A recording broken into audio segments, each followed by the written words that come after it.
Bom, vamos por partes, tá? Primeiro, a gente tem que tratar do primeiro problema, né? Que é um problema razoavelmente mais fácil de tratar, que é a CNBB e o Lula. Depois nós vamos para o Lula e o Papa Francisco. O Lula aqui acaba sendo a figura central aqui do nosso bate-papo, né? Vejam, o Lula é presidente do Brasil e a CNBB ela é o que eu chamo de sindicato dos bispos, de modo muito carinhoso, mas é nada mais do que uma organização que a igreja permitiu que existisse a partir dos anos 50, eu não canso de explicar, mas vocês têm que sempre lembrar disso. Ou seja, uma estrutura que não fez parte da igreja como querida por Cristo e não fez parte da igreja por 2000 anos, né? Mas daí, em 1952, um bispo brasileiro teve a ideia genial de criar as conferências episcopais baseadas nos modelos de ação católica que tinham aqui no Brasil. E o Papa Pio XII, em 1952, aceita isso como uma forma de, num cenário pós-guerra, né, os países, cada um constituindo a sua própria conferência episcopal, né, ou seja, essa reunião, né, de bispos numa instituição, pudessem facilitar a resolução de problemas comuns dos países. Então, todos os países têm, a Itália tem a CEI, que é a Conferenza Episcopale Italiana, os Estados Unidos têm aí o SBC, né? Tem a Polônia tem uma, a Alemanha tem outra, e todos os países praticamente têm uma conferência episcopal. O fato é, primeiro o seguinte, a CNBB, de algum modo, ela não representa o Vaticano aqui no Brasil, né? Ela apenas é uma organização dos bispos dividida em seccionais, né? Se vocês colocarem aí no Google, seccionais, né? Ou os regionais da CNBB, vocês vão ver que tem vários regionais. Eu estou aqui no Regional Sul 2, né? Depois tem Regional Sul 1, tem Centro-Oeste, Norte, etc., várias regiões. E cada região dessa tem presidentes. E depois todos esses regionais unidos formam a CNBB, não é mesmo? Então, a CNBB serviria para facilitar e unir o trabalho dos bispos no Brasil. E é claro que a igreja, para além da sua missão espiritual, que é o centro da sua ação, ela também tem, vamos dizer assim, certos, não digo apenas deveres, mas, né, certos papéis sociais a cumprir. Deveria fazê-lo isso de modo correto, porém, né, é isso que nós vamos falar aqui, a nossa querida CNBB, que mudou a diretoria recentemente, agora em abril, ela também tem certos papéis institucionais, né?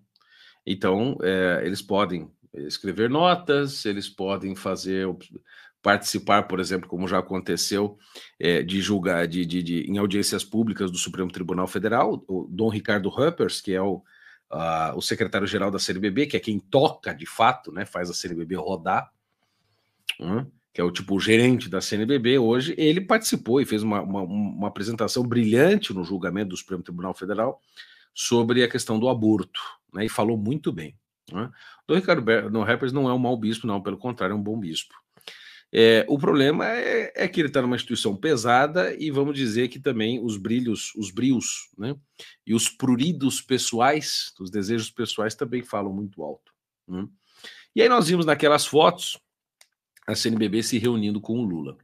O fato é o seguinte, primeira coisa, o convite para estar com a CNBB partiu do próprio Lula.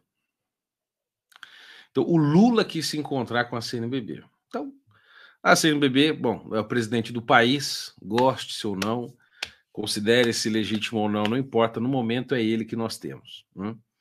E então eles resolveram se reunir. Aí muitos vão perguntar, Bernardo, mas por que a CNBB não se encontrou com o presidente anterior, com Bolsonaro, antes? Bom, por uma razão óbvia, o Bolsonaro nunca quis encontrar a CNBB. Não sei por quê, tá? Se achava que não era uma coisa de muita importância, ou que não seria bem recebido, ou que isso não pegaria bem com os evangélicos, eu não sei a razão. O fato é que o Bolsonaro nunca quis, nunca se manifestou, que eu saiba, e, bom, razoavelmente tem alguma informação de pessoas que trabalhavam lá, nunca quis ter uma reunião com a CNBB. E o Lula, prontamente, idiota que não é, muito esperto, já no seu primeiro ano de governo, dada a sua baixa popularidade, as besteiras que o governo tem feito, o desgaste que tem tido com a CPI, a briga que ele tem tido com o Arthur Lira, que é fenomenal, né? Tá perdendo muito espaço no governo para o Centrão, as dissidências da própria esquerda que estão né, os problemas econômicos, né, os desgastes midiáticos, as bobeiras e as bobagens que ele fala internacionalmente, comprometem muito a sua imagem. Ele está com uma aprovação baixíssima para um primeiro ano de governo, né, primeiros meses de governo, tá aprovação de 30 e alguma coisa por cento, isso é muito baixo para quem supostamente é o grande pai da nação e o homem popular do povo que ganhou com 60 milhões de votos, né? Está com muita baixa aprovação. Então ele vai buscar coisas para fazer brilhar a sua imagem, né? E a gente não pode se esquecer, o Lula ele é filho, de algum modo, da CNBB, porque a CNBB sempre foi um dos grandes órgãos de promoção da teologia da libertação no Brasil, que, eu não canso de repetir, é este braço comunista dentro da Igreja Católica. É um braço de pessoas de dentro, com pessoas de fora, e um samba do crioulo doido, né? Se você quer entender melhor, vai ter que assistir o meu filme aqui. O objetivo não é explicar a teologia da libertação, ou então faça o meu curso lá do Bom Combate, aí você vai entender tintim por tintim disso, né? Então, o Lula vem deste meio da teologia da libertação. Ele foi criado nas pastorais operárias no ABC Paulista, em Santo André e São Bernardo, na qual, né, tinha como a qual tinha como bispo o Dom Cláudio Rumes, falecido, que colocava o Frei Beto para tocar a pastoral operária. Ali nasceu a relação de amor, né?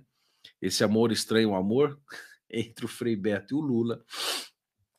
E os dois se tornaram muito próximos, e a relação deles, quando o Lula foi preso no ABC, foi preso nas greves do ABC, o Frei Beto estava lá. Quando o Lula tentou se divorciar da Marisa, o Frei Beto parou. O Frei Beto era um dos contatos do Lula com Cuba. O Frei Beto ajudou a fundar o Foro de São Paulo. E a relação deles é muito grande.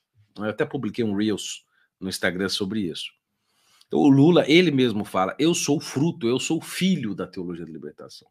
E a CNBB, né, que eles gostam ou não do que eu estou dizendo, não é minha opinião, são fatos, eles são os grandes, né, não são apenas os únicos, mas são os grandes promotores da teologia da libertação, com o campeão da fraternidade, cursilhos, coisas e pastorais, isso e aquilo, inclusive até mesmo a criação do MST é fruto da CNBB. Então, é natural, né, que o bom filho a casa torna, não é? Ou seja, o Lula está querendo reconectar-se com aqueles bispos que, aquela instituição principalmente, que ajudou a fazer do Lula como ele é. Existe no meu filme uma cena maravilhosa de um testemunho de Dom Aldo Pagotto, que Deus esteja com ele, o bispo que foi bispo da Paraíba, muito injustiçado, mas um homem muito bom que eu conheci pessoalmente. Ele tem um testemunho no meu filme sobre a primeira eleição do Lula, o que aconteceu quando ele foi eleito e como a CNBB o recebeu. Eu tenho outros testemunhos de Dom Aldo que nós não pudemos colocar no filme por uma questão de tempo, mas tem muitas outras coisas que ele disse terríveis. E uma das coisas que ele disse é que quando Lula foi eleito em 2002, ele assumiu em 2003 e logo ele foi recebido na Assembleia Geral da CNBB em abril de 2003, ou portanto nós estamos falando 20 anos atrás. 20 anos atrás, meu querido, muitos de vocês não eram nascidos, não sabiam que era teologia da libertação, achavam que a CNBB falava pela igreja, que estava tudo maravilhoso, gostoso. Ainda a época do papado de João Paulo II. O Lula vai, a convite da CNBB, então, assumir, né? Ele vai ali agradecer, né, a gentileza que os bispos fizeram de divulgá-lo e tal, que maravilha. E ele é recebido, segundo Dom Aldo Pagotto, testemunho dele que estava lá, que ele foi recebido como um novo Moisés, que sentou entre os bispos, fizeram uma festa, foi a festa da andança, todo mundo cantou, falou por horas, comidas a fio, finalmente, um operário no poder. Não é? Nós temos um pobre aqui agora que tomou a liderança do país, que maravilha! Olha que lindo! Veja, são os frutos da teologia da libertação se concretizando na política partidária do país. Nós estamos agora no momento de libertação. Ele é o novo Moisés que vai nos conduzir da escravidão para a terra prometida, para além do deserto do Sinai. Nós vamos entrar em Canaã. Né? E nós entramos pelo cano. Essa é bem a verdade. Nós entramos pelo cano de verde e amarelo, com todos os esquemas de corrupção que nós estamos cansados de saber. Então, esse momento que nós estamos vendo do Lula com a CNBB e aqueles bispos, desculpe, vamos falar bem claro, que cena abjeta. você vê bispos da Igreja Católica que são sucessores dos apóstolos de risadinha com o Lula. Isso não se faz. Por quê? Ainda que seja uma visita protocolar, tá? Ainda que seja uma visita, vamos encontrar aqui como instituição chefe do Estado, você não pode, tá? Não é que você não deve, tá? Fica com o conselho aqui, eu sei que tem gente da CNBB me assistindo. Você não pode, tá? Não pode ter um comportamento afável, tá certo? Com uma pessoa, um ser que, vamos começar a fazer uma pequena lista aqui de memória, está pedindo para a Organização dos Estados Americanos, a OEA, que se tire o status, que se pare de considerar que a ditadura, que a Nicarágua é uma ditadura.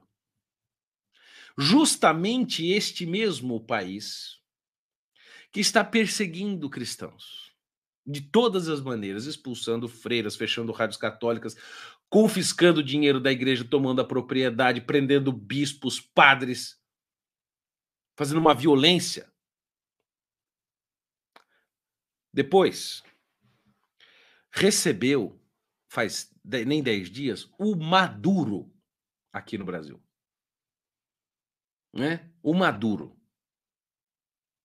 Que nem a mídia esquerdista conseguiu defender o Maduro. A presença do Maduro aqui. De um narco-governo da Venezuela. Maduro é o maior traficante de drogas da América Latina. É pela Venezuela que escoa a cocaína produzida pelas Farc, pelas organizações narcoterroristas, escoa via Cuba, pelo porto de Mariel. Não é? Vocês se lembram bem do porto de Mariel? Para o mundo. E quem ajuda a escoar essa cocaína da Venezuela, quem faz parte do cartel Los Soles, são os generais. Olha que lindo! Os generais da Venezuela. Com uma Suprema Corte na Venezuela absolutamente tomada, nada a ver com os fatos de hoje no Senado. Este cara, amigo do Maduro, que é o Lula, estava assim, vamos dar risadinhas aqui com o Lula. O governo que promove ideologia de gênero, que coloca o gênero neutro, né, que não existe em português, nos seus discursos oficiais, que é favorável à legalização, à descriminalização do aborto, que tem promovido vergonhas internacionais para acabar assim, com a imagem do Brasil, verdadeiramente pífias, que se aproxima de Cuba, todas essas coisas horríveis que nós temos visto. E aí você tem a Organização dos Bispos do Brasil, que chega lá e dá risadinha. Risadinha. Ou seja, vamos pensar bem. O que foi tratado nessa reunião, segundo os relatos que nos chegaram? Na reunião dos bispos do Brasil com o Lula. Assuntos sociais da CNBB. Que assunto social, meu querido? Eram estes assuntos que o governo está fazendo de errado que deveriam ter sido tratados, a igreja deveria dar de dedo nele. Assim, qual é o exemplo? O exemplo é João Paulo II com Ernesto Cardenal, e em 1980 ele vai pedrada, não vou me lembrar a data exata, 81, 82, quando João Paulo II esteve na Nicarágua, e aquele comunista do Ernesto Cardenal, que fazia parte do governo do Daniel Ortega na época já, que era já uma ditadura, o João Paulo II desce do aeroporto, vê lá o Ernesto Cardenal, comunista, padre, de joelho, assim, como um santo, e achou que o João Paulo II ia ter uma boa impressão, ia fazer uma risadinha com ele. O que o João Paulo II fez? Porque sabia que a mídia do mundo inteiro estava fotografando aquilo, deu de dedo nele. João Paulo II disse mais ou menos isso: saia do governo comunista. Ele era ministro da Cultura, o padre. Saia do governo comunista. Eu te mandei sair daí, você não saiu como ministro da Cultura. Saia. Porque aí na mídia inteira saiu o quê? O dedo em riste de um santo contra um comunista. A imagem que nós recebemos é o quê? A imagem que nós recebemos dos bispos dando risadinha. É isso que fica. É essa imagem que fica. Vocês acham que o Lula não se aproveita disso? Você acha que não tem um monte de velhinha de paróquia e etc e tal, que, ai, que lindo, o Lula deve não ser tão mal pessoa, porque olha lá o meu bispo com ele. É óbvio que o Lula está se aproveitando disso. Trouxa CNBB, infelizmente, né, de participar desse momento e envergonhar a nós católicos. Como é que você pode fazer risadinha com um governo que está promovendo indiretamente até o momento o aborto? Perguntaram para o Lula se ele iria, se o ministro que agora vai ser ministro, né, do Supremo Tribunal Federal, o Zanin, vai votar favoravelmente ao aborto ou não quando for votado isso esse ano, provavelmente vai. Pediram para o Lula fazer uma oposição no Senado para que o Senado pressionasse o Supremo Tribunal Federal para não votar a favor do aborto. Se o aborto passar, ele vai vetar? Esse tipo de coisa. Não. É risadinha. É camaradagem. Vergonha. Tá? É a única coisa que tem a dizer a respeito disso. É péssimo. Agora, vamos para o próximo assunto, depois eu faço um fechamento. Sobre Lula e Papa Francisco. Da mesma coisa. Quem pediu uma reunião com o Papa Francisco foi o Lula. O Lula ligou. Que eu saiba, o Bolsonaro também nunca quis uma reunião com o Papa Francisco. O Papa Francisco também não faria muita questão. E aí arrumaram uma reunião. Né? A primeira vez que os dois estiveram juntos, não sei se vocês se lembram, em 2020, quem intermediou a relação Lula-Papa Francisco foi o Alberto Fernandes, aquele presidente que está destruindo a Argentina. Eu estive lá e eu vi que o país está em frangalhos. Né? R$1 vale 100 pesos. $1 vale 500 pesos. Eu vi a desgraça que tá aquele país, eu comendo um pedaço de carne, o cara vem, por favor, dá um pedacinho de carne para eu chupar e sentir o gosto, porque eu não lembro do gosto da carne. É assim que tá, né? Então, este cara que está fazendo estas maravilhas sociais na Argentina, o senhor Alberto Fernandes, né, arrumou, porque o Bergoglio, né, o Papa Francisco, foi arcebispo de Buenos Aires, conhecia o Alberto Fernandes e fez essa intermediação, e o Lula, quando não era candidato em nada, tinha sido solto da prisão, foi lá visitar o Papa Francisco. E deu um rosário, aquela coisa horrível toda que aconteceu, né?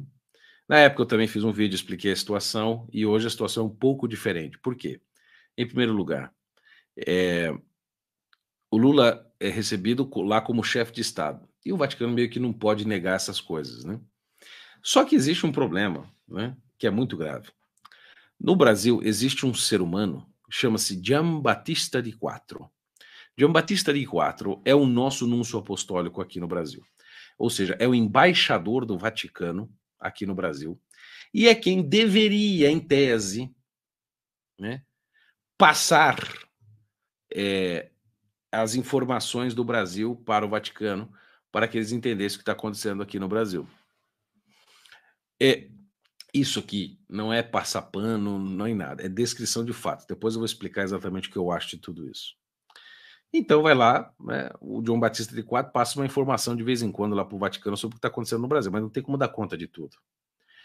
E o que acontece? Os bispos do Brasil da CNBB, na sua maioria os que estão na cúpula, são da Teologia da Libertação, são comunistas, né, revolucionários, etc e tal. Vão lá, não são todos, como eu sempre digo, mas os que estão geralmente na cúpula são dos regionais. Vão frequentemente lá em visitas chamadas ad limina para Roma, conversar com o Papa Francisco. E eles vão dar informação do que está acontecendo no Brasil. O que é que você acha que eles vão dizer, esses comunistas, a respeito do Lula? Vão dizer que ele era um inocente, que ele foi inocentado pelo STF, que ele é fruto de fake news, que o Sérgio Moro é culpado, que ele é de uma mulher maravilhosa, que não sei o que, piriri, pororó. E o Papa Francisco acredita, não vai nem checar a informação. Só que como chefe de Estado, desculpa, o Papa Francisco deveria dizer para os seus assessores, bom, checa se esses bispos aí estão falando a verdade, pô.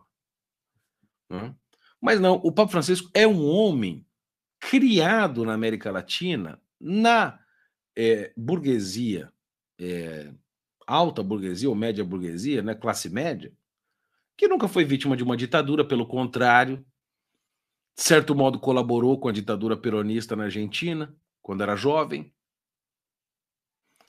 e, e foi criado por uma teologia também já muito diferente das teologias que formaram João Paulo II e Bento XVI, uma teologia muito mais moderna, para não dizer outra coisa, modernista, e tem concepções diferentes, concepções que estão muito mais próximas daquelas da CNBB atual, muito mais próximas, por exemplo, da ideologia política do Lula, do que da nossa.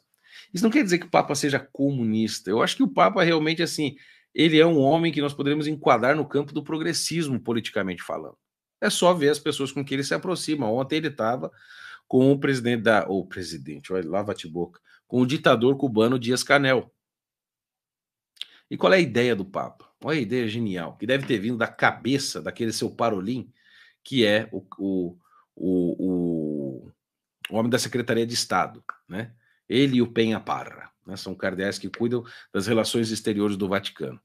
A ideia é o seguinte: nós não podemos usar Estados Unidos, esses países e tal, para tentar acabar com a guerra na Ucrânia e fazer o Putin parar de matar os ucranianos. O que nós vamos fazer? Não podemos pegar pessoas que estão ferindo a Rússia. E nenhuma pessoa que está apoiando a Ucrânia, nada.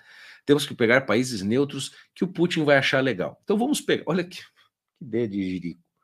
Vamos pegar Brasil, Cuba, e vamos fazer com que estes países que têm afinidades com o Putin, né, conversem com o Putin para parar a guerra e nós do Vaticano vamos ajudar. Então vai ser uma trindade. Papa Francisco, o ditador Dias-Canel e Lula. Que pode dar de certo nisso?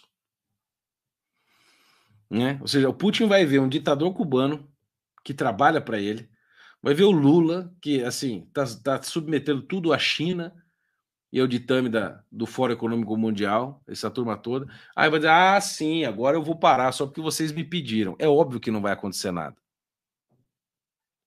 Né? É óbvio que não acontece nada. Algumas pessoas estão dizendo, não, o Papa Francisco conhece a situação do Brasil. Você não sabe nada, Cleudes, do Papa Francisco. Você não estuda o que é o Vaticano, você não sabe como é que funcionam as coisas. Você acha que ele sabe de tudo. Ele sabe muita coisa, mas ele não tem como saber os detalhes. Mas ele certamente ele conhece que o Lula é de esquerda, que o Lula é comunista, sabe que Cuba é comunista, ele não é idiota. Um jesuíta não é um homem idiota. E está tomando decisões erradas, sim. Você pode receber o Lula como chefe de Estado.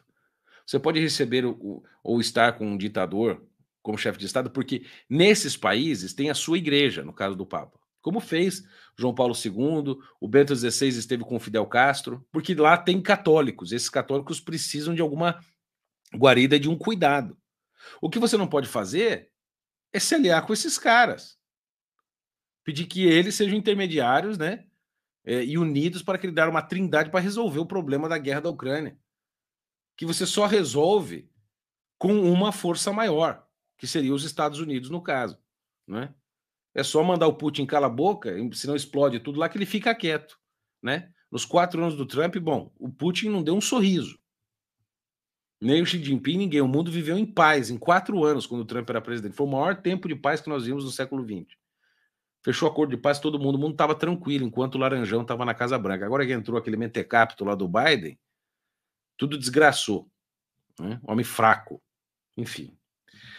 Ou seja, está escolhendo as pessoas erradas. Então, lamentavelmente, aqui o pessoal está perguntando se os Estados Unidos, se o Papa, o Vaticano receberia o ditador na Nicarágua. Provavelmente eles mandariam alguém para lá. Né? Não iria o Papa, eles mandariam ali, como a situação está muito tensa, mandaria algum representante, um núncio, um diplomata do Vaticano, etc. É como se faz geralmente. E aí você, fiel, está no meio da situação vendo isso. Você está vendo lá os seus bispos com o Lula e o Papa Francisco, o vigário de Cristo. Nossa, que como dói falar isso, né? O vigário de Cristo de abraços e beijos com o Lula, dando imagens, como se fosse uma coisa super normal. Isso tudo é muito triste. Você não tem que gostar disso, certo? Agora, isso não significa, de maneira alguma, e sempre digo isso. Como é que fica a minha fé? E como é que fica não sei o quê, bicho? Primeiro, a igreja não é do Papa, a igreja é de Cristo. Segundo, você não é obrigado, e não existe nada na igreja que te mande a isso, a concordar com as posições políticas e diplomáticas do Vaticano. Tá certo? Você não é obrigado a achar bonito isso. Agora, você também pode criticar, porém, faça isso de modo respeitoso, sim, do tipo, não vai sair xingando a torta direita, faça como eu estou fazendo, uma crítica séria de um fiel que está vendo a sua igreja ser, vamos dizer, os fiéis indignados por causa de péssimas escolhas. Eu amo a minha igreja, eu rezo pelo Papa todo santo dia no meu terço, certo? Eu peço pelo bem dele, mas isto não vai afetar a minha fé. O comportamento político, o comportamento, às vezes, até moral de um prelado da igreja, até às vezes do seu padre, não pode afetar a sua fé. A sua fé é no Cristo vivo. A sua igreja é santa porque por ele é instituída. Mas os homens são pecadores. Como pecadores, eles devem satisfação a Deus e a partir dele deveriam fazer tudo. Porém, isso não os isenta de estarem errados. Agora, isso não pode afetar a sua fé. Ah, meu Deus. Ah, mas o Papa não é infalível? Não. A igreja nunca disse que o Papa é infalível. Nunca. O que a Igreja Católica ensina infalivelmente é que o Papa fala infalivelmente apenas e tão somente em questões de fé e moral, que não tem nada a ver com esse caso. Quando ele fala a partir da Catedral de Pedro, ou seja, quando ele invoca o nome de Pedro como autoridade, quando ele fala para toda a igreja, quando ele tem um ensino, né, geral, e quando ele faz de modo solene. Sob estas condições, ele fala infalivelmente. Você sabe qual foi o último Papa que falou infalivelmente? Usou a autoridade de Pedro para falar infalivelmente? Vocês não sabem. Foi Pio XII, que morreu em 1958. E em 1953 ou 6, não lembro, que ele... Ixi, não vou lembrar, não, vou errar se eu falar data. 50 alguma coisa. Declarou o dogma da Assunção da Virgem Maria em corpo e alma para o céu. Foi a última vez que se usou isso. Seus sucessores, Paulo VI, João XXIII, Paulo VI, João Paulo I, João Paulo II, Bento XVI e Papa Francisco, 6 papas não usaram nunca isso.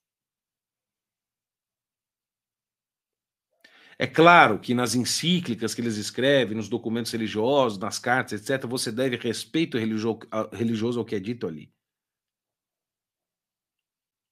Em alguns pontos você deve, obviamente, obediência. Agora, em questões políticas, em questões opinativas, nós podemos opinar e divergir. Qual é o problema? Isso aqui não é uma ditadura, isso aqui é igreja. Nós somos todos filhos de Deus e não somos membros de segunda classe como leigos, como o próprio Papa Francisco já falou. Então nós temos o direito de opinar. Eu acho péssima essa situação, contribui em nada para, aliás, contribui muito negativamente para a imagem da igreja. Os fiéis estão totalmente conturbados, né? Mas o problema é o seguinte: vocês acham assim que o Papa Francisco é o pior Papa que a igreja já teve, gente? Vocês não sabem o que é um Papa ruim de fato. O Papa Francisco teve muitas decisões complicadas, etc. e tal. Como eu já sempre pontuo as ações dele. Agora, nós tivemos papas muito terríveis durante a história. E nem por isso abala a nossa fé. Certo? Porque ele, não, primeiro, não deixa de ser o meu papa por cometer esses erros. Infelizmente, são erros, são decisões péssimas, não ajudam em nada, só contribuem para que os fiéis fiquem com a sua fé abalada, preocupados, vítimas de acusações. Mas isso não abala a minha fé. Porque a fé da igreja não é apenas em um homem no Papa, mas é em todo o papado, em toda a igreja, em todos os santos, em todos os doutores que vieram nesses 2000 anos. E aí vocês, meus caros, vocês não conhecem a fé. Você não tem bem claro os fundamentos da sua fé. Você não conhece a história da sua igreja. Você não conhece a história do papado. Você não conhece o catecismo. Você nunca leu as escrituras. Você não estuda a defesa da fé. Não é? Você não sabe quais são os dogmas.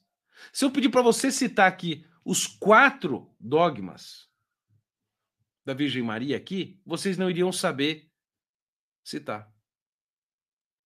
Então, é claro, nós não consigo ver nada de bom desse encontro do Papa Francisco com o Lula. É horrível. Não tem passação de pano. Agora, existe um respeito. Porque eu não vou ficar atacando o Papa o tempo inteiro a ponto de quase derrubar o papado. Mas você está aí, gostosamente na sua casa, 10h34 da noite, reclamando do Papa Francisco, mas você não está... Você não conhece a fé que você diz que ama e que defende. Bote a mão na cabeça, gente. Se a igreja está em decadência, em declínio, é porque nós fiéis perdemos este dever nosso de conhecer e defender a nossa fé publicamente. Não, sede vacantista aqui não tem vez, fora. No YouTube. É porque vocês não sabem defender. Eu vou fazer uma pergunta para vocês séria aqui. Né? Vou fazer uma pergunta séria para vocês. Vocês estão vendo o satanismo crescer no mundo, não estão? Eu tenho mostrado muito isso no meu Instagram e nas redes sociais. Me diz uma coisa. Você é contra o aborto? Provavelmente sim. Contra o aborto. Por razões religiosas? Sim. Agora, e se alguém por razões religiosas é a favor? Por que isso deveria não ser respeitado? Por que a sua fé cristã pode prevalecer nas leis e uma outra fé como o paganismo, o ocultismo ou o satanismo não pode prevalecer? O que a tua fé tem de melhor do que a outra? Como é que você responde isso? Seriamente, eu estou falando uma pergunta, porque essa questão vai chegar na casa de vocês. E aí depois o seu filho vai entrar em ocultismo, em maluquice, vai abandonar a fé, e aí você fica culpando lá em cima. Tua paróquia está uma zona, você sai dela. E deixa todo mundo lá ferrado em vez de você lutar pela sua paróquia. Teu padre faz uma besteira, você em vez de se aproximar dele, tentar ajudá-lo, rezar por ele, tudo, não é que se lasca, eu vou sair. Que é a atitude mais covarde que pode existir. Desse São João diz, saíram do nosso meio porque não eram nossos, não eram dos nossos.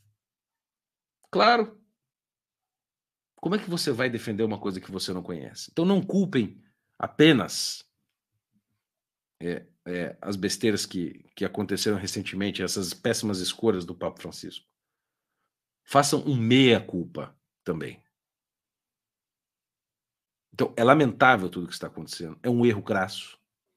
Mas isso não é motivo para você perder a sua fé. Pelo contrário, este momento está provando a sua fé. Ou sequer você lembra que o nosso primeiro Papa, São Pedro, negou Jesus 3 vezes? Hã?